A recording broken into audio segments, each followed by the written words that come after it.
Okay, the Antique Bible Reading Part 3. I think we left off right here. So from age to age, as society changed or new circumstances arose, the interpretations of the Scriptures were changed to suit the new state of things. The writings of the scribes were explained by the doctors, and these by later teachers, when the vast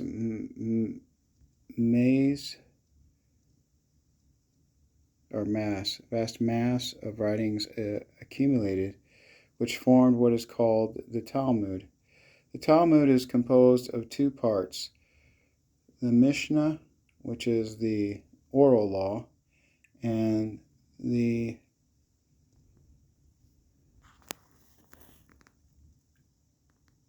Gemara, the traditions.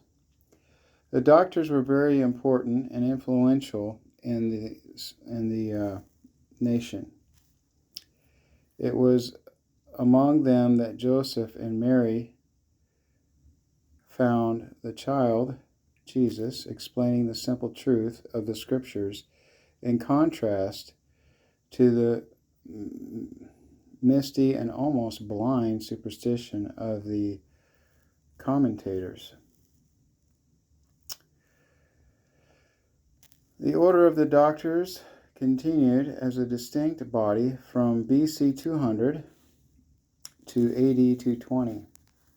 The Pharisees were a sect of patriotic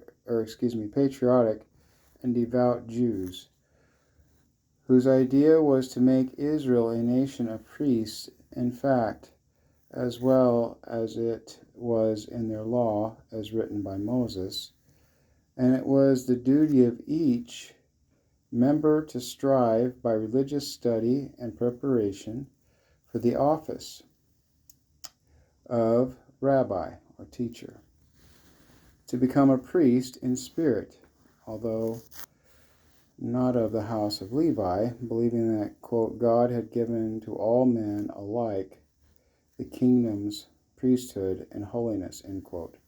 They assumed the duty of special guardians of the Holy Scriptures. The Essenes were simply intensified Pharisees, adding to their duties and professions the self-denial of a life of celibacy, and their example and influence were most beneficial to the nation. They also were jealous custodians of the Scriptures. These various orders of learned men cared for the holy books during a period of more than 700 years, ending about 300 years after Christ. Since that time, the Jews have continued the care of their sacred writings with the same jealous watchfulness, believing that the Messiah has not yet appeared, and that his coming may possibly be near at hand.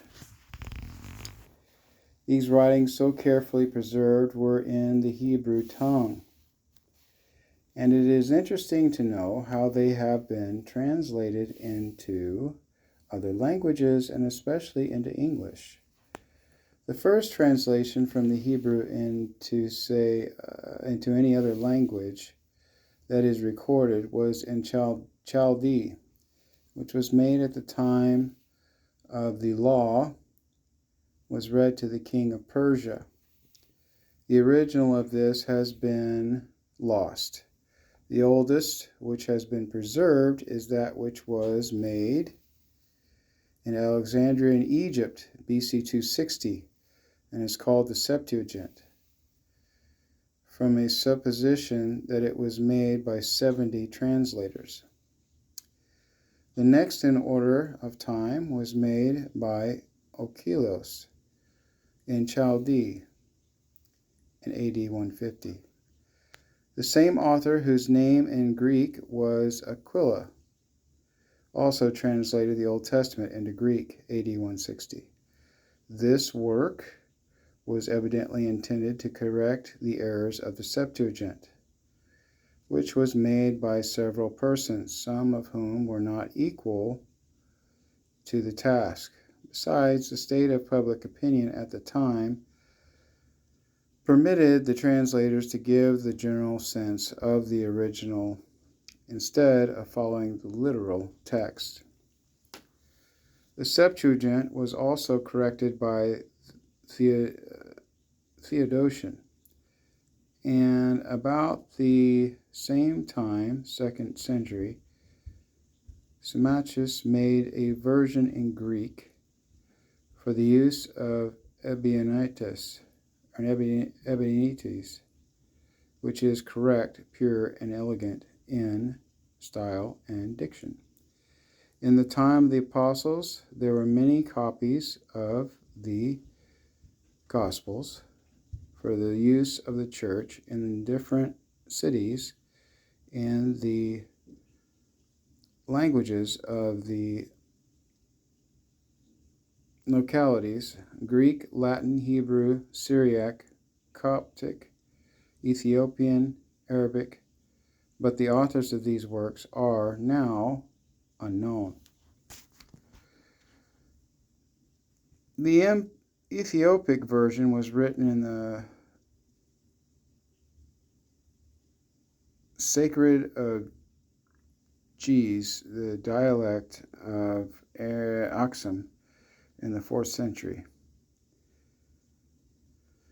The Coptic and Memphitic versions were made soon after, and the Coptic is now in use in Egypt.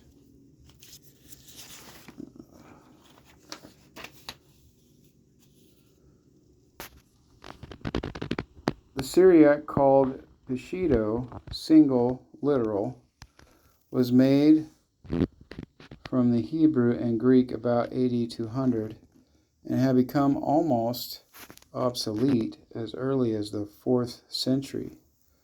The work included the whole Bible with the Apocrypha. Paul of Tella,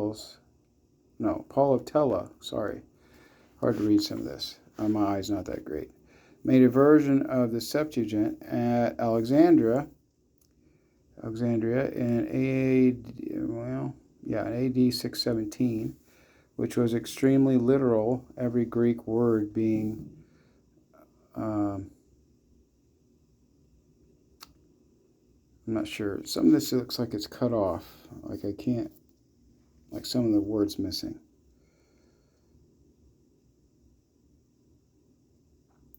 Something by one in Syriac. Not sure. But it looks like there's some letters missing there. The Thebiac version in the common dialect of Egypt was made in the 3rd century, but soon fell into disuse, especially among scholars who preferred the more elegant Coptic. The Gothic version was made about AD 383 by Ulfilas, I guess. There's a copy of the original edition in Uppsala, Sweden. The great works of Origen consumed 28 years of his life and consist of homilies and commentaries written with every evidence of scholarship and untiring research extended into all Bible lands. He first arranged 4 versions on the same page for comparison of the text of each with the others as to correctness, as follows. I'm going to stop there. I know. To be continued. Now, I'm really sorry for the choppy reading, but as you can tell, some of this stuff, it looks like it's missing, and I'm trying to read it through my phone as I'm Before I was trying to read it straight from the page, but it's so hard to read that way that I decided to read it through my phone. So bear with me. This is mostly for listening to rather than looking. I'll tell you when there's pictures, and we'll look at those really closely. But I mean, if you want to follow along with me, you can, but it's kind of shaky and hard to do. So I apologize for that. I'm an amateur. So God bless. Over and out.